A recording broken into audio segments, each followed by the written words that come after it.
The Grand Council Chamber of the Galactic Federation had never been so quiet. 12 representatives from 12 different star systems sat frozen in their hovering seats. Their eyes, some with multiple pupils and others glowing with bioluminescence, remained fixed on the holographic display floating in the center of the room. Ambassador of the collective was the first to speak. His four arms trembled slightly as he pointed one long finger at the data stream. There must be an error in the translation matrix. Run the calculations again. The artificial intelligence that managed the Federation's archives responded in its calm, measured tone. Ambassador, I have these records 17 times. The data is accurate. The species known as humans have engaged in approximately 15,000 documented armed conflicts throughout their recorded history. Senior councilwoman of the Republic made a choking sound. Her silver skin turned a pale shade of blue, which among her people indicated extreme distress. 15,000. In how many rotations of their planet around their star? Approximately 6,000 standard Earth years of recorded history, the AI replied. The chamber erupted into chaos. Representatives began speaking over each other in a dozen different languages. Some stood from their seats. Others gripped the edges of their desks as if the floor might disappear beneath them. High Chancellor raised all 6 of his tentacles, calling for order. The elderly leader of the empire had served on the council for over 300 years. He had seen empires rise and fall. He had witnessed the Great Silence War between thee and the mindful ones. Nothing in his long life had prepared him for this moment. Let us remain calm, said, though his voice wavered slightly. Perhaps we are misunderstanding the nature of these conflicts. When we speak of war, we mean organized violence between civilizations. Perhaps humans use a different definition. The AI processed this request for clarification. Negative, High Chancellor. Human wars match the Federation's standard definition precisely. These conflicts include battles between nations, civil wars within nations, religious conflicts, territorial disputes, ideological struggles, and numerous other categories. Additionally, this number only includes major documented conflicts. Minor skirmishes, rebellions, and localized violence would increase this count significantly. Ambassador of the Crystalline Dominion, a being made entirely of living mineral, let out a sound like shattering glass. The Dominion has existed for 47,000 years. In all that time, across all our worlds, we have recorded exactly 31 military engagements. 31. And each one is remembered as a tragedy beyond measure. The collective has similar records, added. His compound eyes blinked rapidly. Our entire species has fought 12 wars in 20,000 years of spacefaring civilization. We still mourn those losses. We build memorials. Our children learn the names of every fallen warrior. Councilwoman pulled up her own database. I am looking at our Federation archives right now. The total number of recorded conflicts across all 12 member species throughout all of known galactic history is 4,217. Humans have fought more than 3 times that number alone. The weight of that statement hung in the air like poison gas. High Chancellor turned back to the central display. Show us more. I need to understand these creatures before we finalize first contact protocols. The AI began displaying information in rapid succession. Images, text, statistics, and recordings filled the chamber. The representatives watched in horror as human history unfolded before them. They saw ancient battles fought with swords and spears, armies of thousands clashing on open fields while their leaders watched from hilltops. They saw siege weapons hurling fire at stone walls. They saw warriors in armor charging on animals called horses. They fought each other constantly, whispered delegate of the Harmonic Collective. Even before they had space travel, even before they had electricity, they were killing each other. The display moved forward through time. The weapons evolved. Cannons appeared. Rifles replaced swords. Ships made of wood gave way to ships made of steel. The scale of destruction grew exponentially. "What is this?" Ambassador asked as images of trenches and barbed wire filled the screen. "This was called the First World War," the AI explained. "It occurred approximately 100 years before humans achieved faster-than-light travel. Over 40 million humans died in 4 years of conflict." Several representatives had to look away.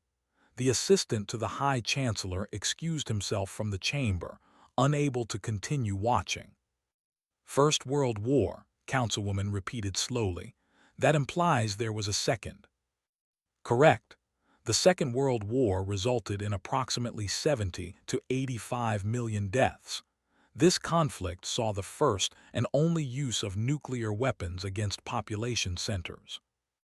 They used nuclear weapons on their own planet." His voice had risen to a high pitch. "Against their own species." "Yes, 2 cities were destroyed. The weapons were deployed against a nation called Japan by a nation called the United States." The representatives sat in stunned silence. Every spacefaring civilization understood nuclear technology. Every species had developed it at some point.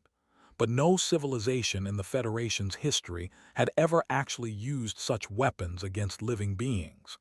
The very idea was considered unthinkable. High Chancellor leaned forward in his seat. "What happened after? Did they destroy themselves?" "Negative. Both nations eventually became close allies. Japan and the United States developed strong economic and military partnerships in the decades following the war." "Allies?" Ambassador's crystalline form flickered with confused light patterns. "They dropped nuclear weapons on civilian populations and then became allies. How is that possible?" "Human psychology includes a remarkable capacity for both conflict and reconciliation.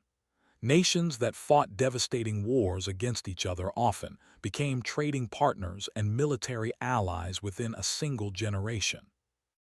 Delegate pulled up additional data on her personal display. Her hands shook as she scrolled through the information. "I am reading about something called the Cold War. It lasted nearly 50 years. 2 major powers aimed thousands of nuclear weapons at each other the entire time. Either side could have ended all life on their planet at any moment. And they just lived with that." "Correct. Humans describe this period as one of relative peace." "Peace?" Multiple representatives spoke the word simultaneously, their voices filled with disbelief. The AI continued its presentation. The representatives learned about the 100 Years' War, which actually lasted 116 years. They learned about the 30 Years' War, which killed approximately 8 million people. They learned about religious conflicts that spanned centuries. They learned about civil wars, revolutions, invasions, and occupations. They learned about the Roman Empire, which conquered much of their world through military force and maintained that control for hundreds of years. They learned about the Mongol Empire, whose armies swept across continents, leaving destruction in their wake. They learned about colonialism, where human nations spread across their entire planet, fighting both indigenous peoples and each other for control of resources. "This species fights like breathing," Councilwoman said quietly. "It is simply what they do. It is woven into the fabric of their existence." High Chancellor had remained silent for a long time. Now he spoke, and his voice carried the weight of his years and wisdom. "What concerns me is not just the quantity of their conflicts. Look at the progression. Look at how quickly they develop new methods of destruction." He gestured at the display, which showed a timeline of human weapons development. Stone tools to bronze weapons in centuries, bronze to iron, iron to steel, swords to firearms, firearms to artillery, artillery to chemical weapons, chemical weapons to nuclear weapons, nuclear weapons to thermonuclear weapons, and all of this in what amounts to the blink of an eye in cosmic terms. "They adapt," said. "They adapt quickly. Each war teaches them. Each conflict makes them more dangerous." "More than that," continued. "They do not simply develop weapons, They perfect them. They mass-produce them. They train millions of their own kind to use them effectively, and then they move on to the next innovation. The AI offered additional context. Human military technology has consistently advanced faster during periods of active conflict. Both world wars produced massive leaps in aviation, communication, medicine, and computing technology. Humans appear to excel at innovation under pressure. Ambassador made another sound of breaking crystal. They turn the destruction of their enemies into an art form. They refine it. They teach it to their young. They celebrate it in their stories and songs. Show us their current military capabilities, Councilwoman requested. The display changed to show modern human military forces, stealth aircraft that could avoid detection, missiles that could strike any point on their planet within minutes, satellite networks that monitored every inch of their world, soldiers equipped with advanced armor and weapons, Navy vessels that could project power across vast oceans, and the nuclear arsenals, still maintained, still ready, still capable of ending their civilization multiple times over. This is a species that has not experienced major interstellar contact, the AI noted. All of these weapons were developed for use against other humans. Delegate stood from her seat. She walked to the center of the chamber and looked up at the holographic display. I have a question. In all of these wars, across all of this violence, did humans ever come close to extinction? Negative. Despite numerous conflicts that threatened global stability, humanity has maintained a growing population throughout recorded history. They currently number approximately 10 billion individuals. 10 billion. Turned to face her fellow representatives. 10 billion warriors. 10 billion potential soldiers.